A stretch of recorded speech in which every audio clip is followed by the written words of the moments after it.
दोस्तों इस वक्त हमारी मौजूदगी है मखदुमपुर ग्राम में, जो कि पोस्ट सरवा इसका पड़ता है और बाराचट्टी विधानसभा का क्षेत्र है, जिला गया है। यहाँ पे क्यों मैं आया हुआ हूँ देख सकते हो। सबसे पहले तो इस पर रोशनी डालना चाहेंगे एमडी नसीमुद्दीन खान, जो कि रिटायर्ड आर्मी सर्विस कॉर्प्स थे। अभी कुछ दिन पहले वो एक्सपायर भी कर चुके, लेकिन 1962 चाइना वार में उनका योगदान रहा। फिर 1965 पाकिस्तान से इंडिया का जो वार हुआ, 1971 बांग्लादेश से जो वार हुआ, बांग्लादेश जो अलग हुआ बन करके, और उनके सपुत्र हैं यहाँ पे। आप उनके बेटा हुए हैं ना जी। क्या नाम है आपका? मोहम्मद खालिद खान। मोहम्मद खालिद खान साहब, मुझे ये बताइए कि इस गांव में जैसा कि बहुत सारे लोग ऐसे जिनको मैं हीरो बोलता हूँ कि छुपे हुए हीरो हैं, जिनमें से इनका भी नाम आता है, तो इनके योगदान के बारे में थोड़ा सा कुछ बताइए सर, डिटेल्स। मेरे फादर 1962-61 में आर्मी में ज्वाइन किए और फिर 62, 65, 71 तीनों युद्ध में सम्मिलित रहे और उनको उसमें मेडल भी मिला। सन सेवा मेडल, संग्राम युद्ध मेडल, रक्षा मेडल, सन स्टार, बहुत से मेडल भी मिले। और यहीं ग्राम मखदुमपुर में अपने घर पर रहते थे। यहीं रहते थे रिटायर होने के बाद। जैसा कि बताया 1961 में इनकी ज्वाइनिंग थी, तो रिटायर कब हुए थे सर? 82 में हुए थे। 82 में रिटायर हुए जी। और 82 में मतलब एक ऐसा हीरा हमारे बीच जो कि 1962, 65 और 71 तीन ऐसे जो महायुद्ध हुए हैं भारत पाकिस्तान में और चाइना। 1962 चाइना वाला है ना, तो इतना युद्ध में जब ये थे तो इनका नाम नहीं अभी तक आगे आया, क्योंकि लोग जानना चाहते हैं ऐसे ऐसे योद्धाओं को।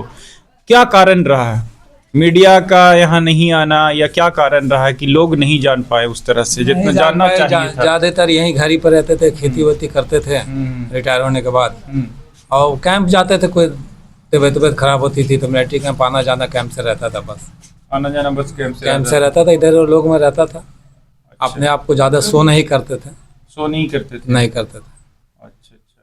तो अभी जैसा कि मेडल मुझे दिखा रहे थे, कुछ इनको प्राप्त हुआ था जी। और वो कहाँ पे है, थोड़ा सा दिखाइएगा। मेडल दिखाना पड़ेगा। मेडल है इनका, तो देखिए ये इनका डिस्चार्ज बुक है। अच्छा, देखिए इनका। तो दोस्तों देख सकते हो जहाँ पे मैं आया हुआ हूँ पूरा डिटेल्स है। अब डिटेल्स डिस्चार्ज बुक है ये ना, मेडल है इनके। हाँ, और ये इनका ये आप देखो जो कि हाँ LNT कार्ड जो है, ये सामने पूरा डिटेल्स लिखा हुआ है।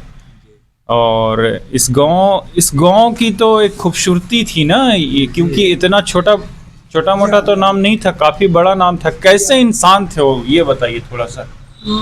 नॉर्मल इंसान थे, सामाजिक इंसान थे, लोग से मिलते जुलते रहते थे, खेती वेती करते रहते थे, अपने देश की भारत की तारीफ करते रहते थे। ऐसे अभी हमारे बीच नहीं है, क्या कारण रहा नहीं है? तबीयत खराब हो गई थी, पहले किडनी का प्रॉब्लम था और फिर तबीयत खराब हो गई थी काफ़ी, और इलाज चल रहा था इनका। गया में इलाज चल रहा था प्राइवेट में। एक बैग बीमार पड़ गए, चल फिर रहे थे, लेकिन एक बैग बीमार पड़े ना, तबीयत ज़्यादा खराब हो गई। उसके बाद गया लगे, इनको एडमिट किए वहाँ, फिर डिस्चार्ज होके आए, फिर बीमार पड़े, फिर गए, तो फिर दोबारा नहीं लौट के आए। अच्छा, क्या कमी क्या रही, हॉस्पिटल वगैरह या हेल्थ इश्यूज पहले से? एज काफ़ी हो चुकी थी, 80 पार थे उनकी एज। इसके बाद पार हो गई थी और फिर प्रॉब्लम भी था उनको, किडनी उडनी बाकी सबका। अब बूढ़े हो चुके थे, यहीं पे रहते थे बैठे। बीमार हुए तो गए, ऐसे वो तबीयत बीमार से पहले चल फिर रहे थे, 2-4 दिन पहले चलते रहते थे, बोलते रहते थे, सबसे मिलना जुलना रहता था।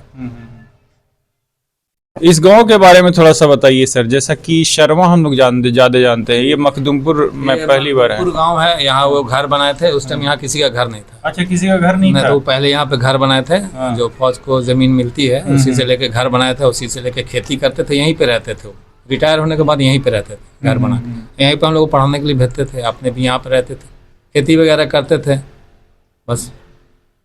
सरकार ने तो जैसा कि बता रहे हैं काफी डिस्ट्रीब्यूट किया, यानी प्राइज वगैरह दिया है आप लोगों की। और कुछ मरणोपरांत जो बहुत सारे अवार्ड्स होते हैं, कुछ डिमांड नहीं रहेगा सरकार से? क्योंकि 3 वार में जो योद्धा लड़ा हो, और उससे एक तो ऐसा होना चाहिए कि प्राइज मिले, कम से कम डिस्ट्रिक्ट लेवल पे मिले, डिस्ट्रिक्ट लेवल पे रिकॉग्निशन मिले, है ना, लोग जाने डिस्ट्रिक्ट लेवल पे।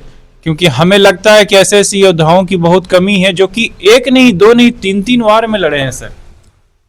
जी वो यहाँ रहते थे और सेंट्रल गवर्नमेंट से उनको, जैसे गवर्नमेंट से ज़मीन इशू हुई थी तो यहाँ खेती उती करते थे, लेकिन कुछ भूमाफिया लोग को उनको तंग कर दिया, खेती उती बंद कर दिया, तो घर में सिमट के रह गए और दौड़ते रहे कोर्ट कचहरी। सरकार से मांग नहीं करते? सरकार से मांग करते रहे, अपना कानूनी कार्रवाई जो होता करते रहे, करते करते बूढ़े हो गए और चले गए। अब कोई मांग नहीं है आप लोगों की? मांग यही है कि जहाँ पे हम लोग को स्थित किया गया वहाँ रखा जाए, उजाड़ा ना जाए और जैसे भूमाफिया लोग के जैसे तंग नहीं, दबाव नहीं किया जाए। जैसे बुढ़ारे में से खेती वेती करते थे, सबों ने जबरदस्त ऐसे वैसे करके छीन लिया और कोई बात नहीं। यहीं पे घर था, यहीं पे खेती थी, यहीं पे रहते थे। आज से नहीं, बहुत पहले से। आप लोग क्या करते हैं? हम लोग पढ़ते थे और बाहर में काम करते थे, सऊदीया में।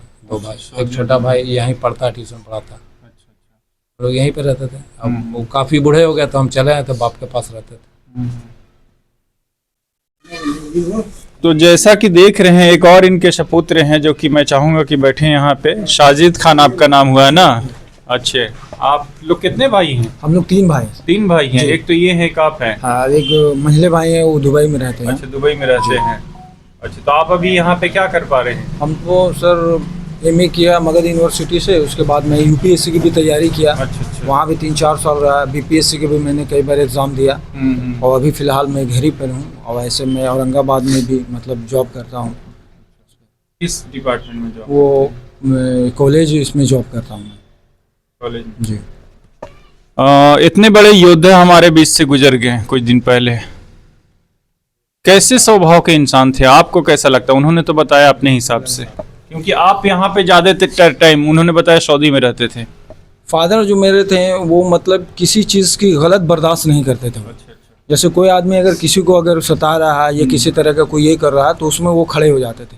और यही रीज़न था कि लोग मतलब उनके अगेंस्ट में चले जाते थे, बोलते थे कि मतलब हर चीज़ में टांग अड़ाते हैं, हर चीज़ में मतलब इंटरफेयर कर देते हैं। और इनको हम लोग मना भी करते थे कि देखिए आज का दौर ऐसा नहीं है जो आप मतलब हर मैटर में ही हो जाते हैं, मगर वो बात नहीं मानते थे। बोलते थे कि नहीं, किसी के साथ ऐसा हो रहा है तो वो उसमें शामिल हो जाते थे। और बाकी तो ऐसे वो मतलब हर की मदद करने के लिए वो एनी टाइम मतलब रहते थे।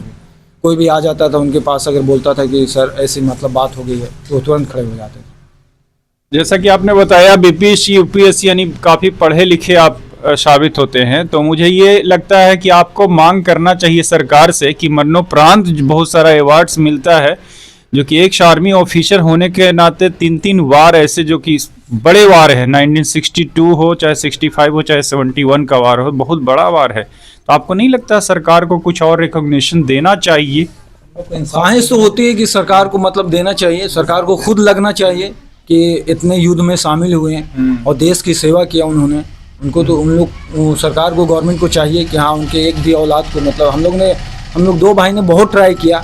हमारे बड़े भाई भी ट्राई किए, मंझले भाई भी फ़ौज के लिए बहुत बार ट्राई किए। कई बार उनको कोई ना कोई नुक्स लगा के किसी भी रीज़न से, गवर्नमेंट का कोई भी रीज़न हो उससे हटा दिया।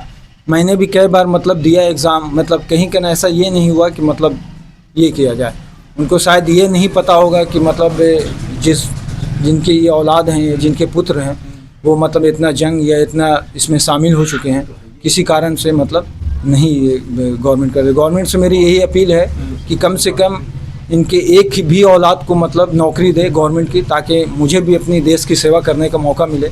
किसी भी मतलब डिपार्टमेंट में हो, कोई भी डिपार्टमेंट में नौकरी दे, सेवा करें। जैसे मेरे फादर सेवा करते हुए चले गए, अब आज उनका मतलब कोई वैसा ये नहीं है, नाम लेने वाला भी नहीं है, मीडिया रिपोर्टर भी नहीं आती है कि कभी पूछें कि हाँ आपने इतना युद्ध लड़ा, इतना देश की सेवा किया, आपका क्या इतना मेडल लिया, आपका क्या रिक्वायरमेंट है, ऐसा कुछ नहीं। मगर मेरी यही दरख्वास्त है कि एक नौकरी दे ताकि मैं भी गवर्नमेंट की सेवा कर सकूं, देश की सेवा कर सकूं। तो हमारा यही जो सवाल है सर कि रिपोर्टर, मीडिया, ये वो जो है फालतू का ड्रामा जो दिखा रहे हैं इधर उधर का, इतना अच्छा स्टोरी जो है उसको क्यों नहीं कवर करते हैं? आज की मीडिया के बारे में क्या कहना चाहेंगे आप? यही अफसोस की बात है जो कि देश में मीडिया एक स्तंभ के तौर पर गिनी जाती है, और इस तरह से न्यूज़ को मतलब और इस रिपोर्ट को छोड़ के जो आलतू फालतू जो मतलब जितनी भी रिपोर्टें जो देती हैं उसको छोड़ के मेन रिपोर्ट करें, ताकि जनता को पता चले कि हमारे देश में भी ऐसे लोग हैं जिन्होंने देश की सेवा किया है। उनके पास लोग नहीं पहुंचते हैं,